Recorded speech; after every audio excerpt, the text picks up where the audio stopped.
Sa ibayong dagat, Afghanistan niyanig muli ng malakas na lindol. Samantala, pambihirang Ring of Fire nasilayan naman sa iba't ibang lugar sa Amerika. Si Joy Salamatin sa sentro ng balita.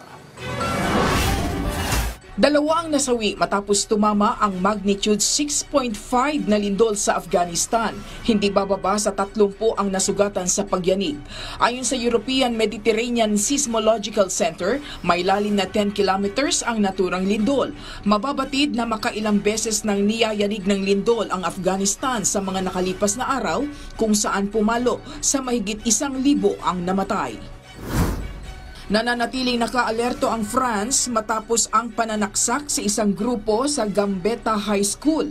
Aabot sa 7,000 sundalo ang ipakakalat sa bansa upang mapaigting ang seguridad, habang mahigpit din ang kanilang paalala sa mga turista na maging alerto.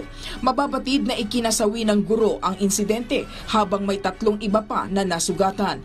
Naaresto naman ng otoridad ang 20 anyos na suspect na dati umanong mag-aaral sa naturang eskwelahan.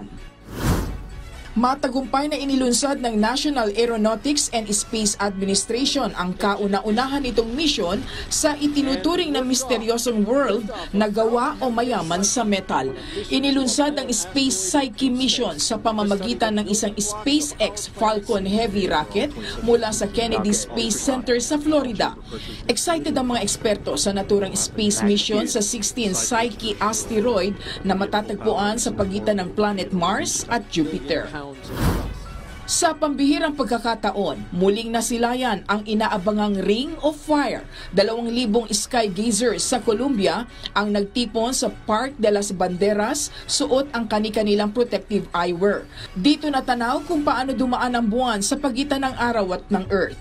Milyon-milyon ang nag-abang sa iba't ibang panig ng Amerika para makita kung paano tatakpan ng buwan ang araw, kung saan kapansin-pansin lang ang outer edge nito.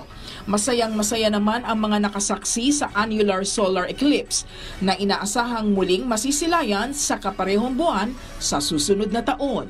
Joy Salamatin para sa Bayan.